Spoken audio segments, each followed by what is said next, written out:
డక్కన్ కాలేజీలో హెచ్ఓడిగా ఉన్న బయోటెక్నాలజీ హెచ్ఓడిగా ఉన్న ప్రస్తుతం ఎవరైతే సలీం ఉన్నారో ప్రస్తుతం మహమ్మద్ సలీం ఇంటి దగ్గర ఉన్నాం. ఆయన భార్య ఏముంటుంది, తర్వాత ఎందుకు అరెస్ట్ చేశారు, ఏమి నేపథ్యంలో పోలీసులు అరెస్ట్ చేశారు, ఏమని చెప్పిన విషయం మీద మరిన్ని వివరాలు మనం లోపలికి వెళ్ళేసి మనం ఆమెని అడిగి తెలుసుకునే ప్రయత్నం చేద్దాం. क्या बोलूं और क्या कहूं आप लोगों से, ये जो भी एलिगेशंस मेरे हस्बैंड पे लगाए हैं ये सब बेबुनियाद हैं, ये झूठ हैं, इनका कोई बेस नहीं है. अगर बेस होता तो आप लोगों के सामने आता, आप लोगों के वक्त पे होता. यकीन मानिए मेरे हस्बैंड ने कुछ नहीं किया. अगर आप अल्लाह पे यकीन रखते हैं तो यकीन मानिए मेरे हस्बैंड ने कुछ नहीं किया जिसके ऊपर इतने बड़े इल्ज़ाम लगाए गए हैं. और आप सब, कोई कुछ नहीं बोलने वाला, कोई खड़ा नहीं होने वाला, कोई कुछ नहीं करने वाला. मैं जानती हूँ वो सब होगा कि कुछ नहीं, बस कुछ दिनों बाद एक कहानी रह जाएगी कि हाँ कोई मोहम्मद सलीम था जो हमसे इस तरह की बातें करता था. नहीं है इस दुनिया में, क्योंकि इन लोगों के इल्ज़ामात इनके उसमें वो दब किया, ख़त्म कर दिया. और यही होगा, यही होता आया है. और ये मैं तो बोल रही हूँ कि इनके इल्ज़ाम इतने बेबुनियाद हैं, इतने बेबुनियाद हैं जिनकी कोई बेस नहीं है. कहते मेरे हस्बैंड इस्लामिक लिटरेचर मिला. अरे रिवायत है यार, इस्लामिक लिटरेचर एक रिवायत के घर में नहीं होगा तो क्या आँख बंद करके वो अपने माँ बाप, अपने पूरे ख़ानदान, अपनी पूरी जायदाद सब छोड़ के आ जाएगा? वो रिसर्च नहीं करेगा तो किसी के कहने पे आँख बंद करके इस्लाम एक्सेप्ट कर लेगा? पढ़ते थे हम लोग, हमने हर एक चीज़ को जाना समझा फिर इस्लाम एक्सेप्ट करा. आसान नहीं है एक रिलीजन से दूसरे रिलीजन में आना.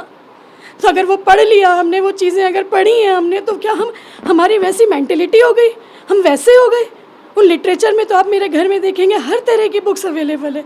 हमारे घर में सत्यार्थ प्रकाश अवेलेबल है, समय सार अवेलेबल है, वैज्ञानिक खोज अवेलेबल है, बाइबल अवेलेबल है.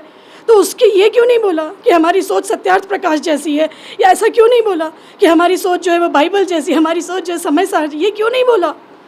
ये क्यों बोला? वो कुछ किताबें जो उनके ऊपर उनका एलिगेशन लगाना था, उन किताबों को लेके चले गए और उन किताबों के नाम लगा दिए कि इनके ये बुक्स मिली.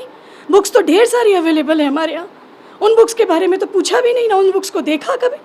दूर कर दिया. बच्चों के खिलौने, बैटरी है, बच्चों के टॉयज़ है, बच्चे की एयर गन है, तो उसके ऊपर आपने वो कर दिया कि एयर गन कैसे रखी हुई है. अरे बच्चा है, बच्चे ने ज़िद करी कि भाई मैं पापा बलून फोड़ना चाहता हूँ, मेरे कॉलेज में मेरे दोस्त ने इतने सारे बलून फोड़े, मैं भी करना चाहता हूँ, मुझे भी आना चाहिए. अगर अब्बा ने उसको दिला दिया तो क्या गलती कर दी? वो बच्चा आज भी रो रो के कहता है मैं ना अब्बू की एयर गन की ज़िद करता, ना मेरे अब्बा को वो लोग लेके जाते. मतलब कैसे एलिगेशन है ये? घर में कोई आया है तो कोई मेहमान आया, हमारा इस्लाम कहता मेहमान नवाजी करना इबादत है. तो मेरे शौहर ने वो चीज़ करी, मेरे शौहर ने मेहमान नवाजी करी किसी की, तो उस बात पे से एलिगेशन हो गया. मतलब आप तो कुछ भी करेंगे, आपने जीना मुश्किल कर रखा है ऐसा लगता है. आप ये बताइए कि मैं ये पूछती हूँ टेररिज्म का मतलब क्या है? टेररिज्म का मतलब होता है दहशतगर्दी. आपने उस दिन हमारे घरों में, मेरे बच्चों के दिलों में जो दहशतगर्दी फैलाई उसको कौन निकालेगा? आपने जो किया, आप एक टेररिस्ट के घर में आप आए ना, कैमरे लेके आए हो आप लोग, आपके पास भी कुछ नहीं है और आपने इल्ज़ाम लगा रहे हो आप टेररिस्ट का. डर नहीं लगा एक टेररिस्ट के घर में घुसने से? उन लोगों को डर नहीं लगा एक टेररिस्ट के घर में घुसने से? बिना किसी उसके घुस गए और बाहर जाके इल्ज़ाम लगाने लगे. और टेररिज्म होता क्या है कभी जानिए इस बारे में.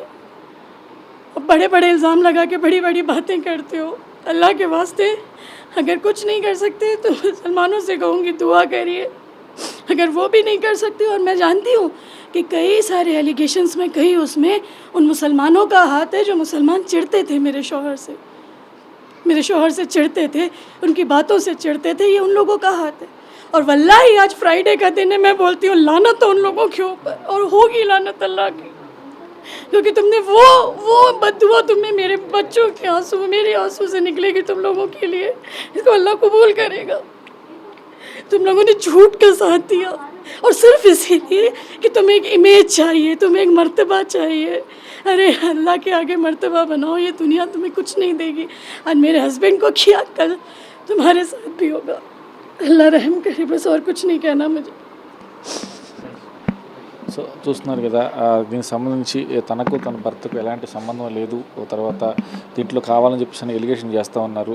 ఈ ఎలిగేషన్స్ మీద ఖచ్చితంగా అల్లా చూసుకుంటాడు. చిన్నపిల్లలు వాడుకున్న గన్లు, తర్వాత బెలూన్లు కూడా అనుమానం చుట్టడం, తర్వాత తన భర్త అనుమానించడం మాత్రం చాలా అవమానమైన విషయం.